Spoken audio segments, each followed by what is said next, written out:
Ituturo ko naman sa inyo ngayon mga mare kung paano magluto ng napakasarap na sweet and sour chicken fillet. Hindi mo na kailangan pumunta sa restaurant dahil napakadali lang naman itong gawin. At kung mahilig nga kayo sa Chinese food ay tara samahan niyo ulit ako at magluto tayo. So dito nga po ay nakaready na nga ang chicken breast na aking gagamitin at syempre nilinis ko na yan at hiniwa-hiwa ko ng ganyang kaliliit and then naglagay na ako dito ng garlic powder at syempre meron din tayong onion powder.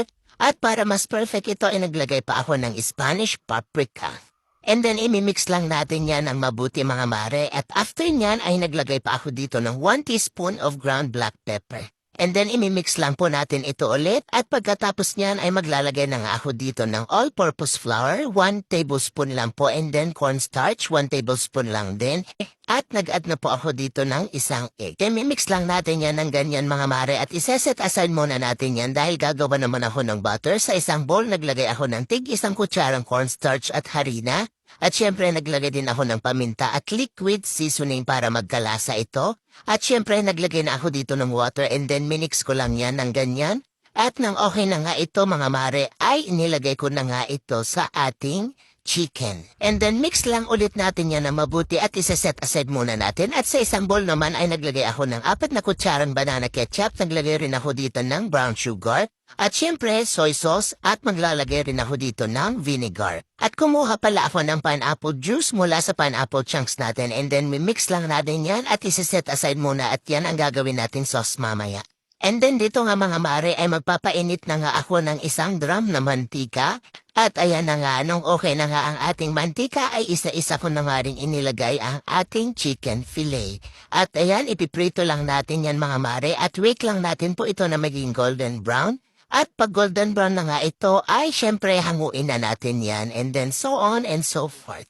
At pagkatapos ko nga maprito lahat ay naggisa na nga rin ako dito ng bawang at sibuyas at sinunod ko na nga rin dyan ang white onions at syempre ang red and green bell pepper para mas perfect ang ating sweet and sour chicken. At after ko nga maggisa yan mga mare ay nilagay ko na nga rin ang sauce na ginawa natin kanina at titimplahan lang natin ito ng liquid seasoning para naman magkalasa at sumarap ang ating sweet and sour chicken fillet.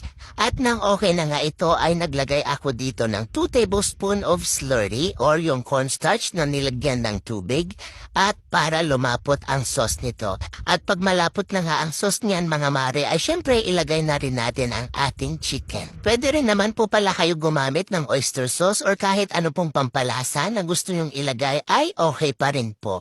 At dito sa part na to ay ilalagay ko na nga ang ating pineapple chunks at ito na nga po ang final ko na ilalagay.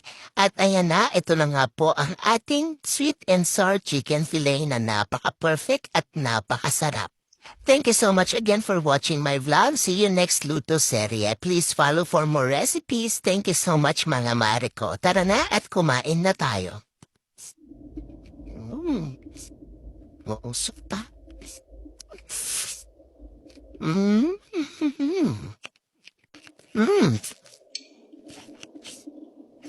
Grabe. Ang sarap. Oh my God. I want to put bell pepper.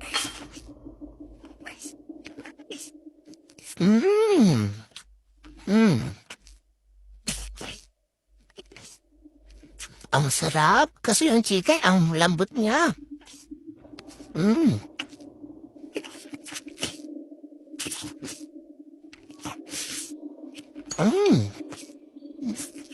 This is so good. Love it.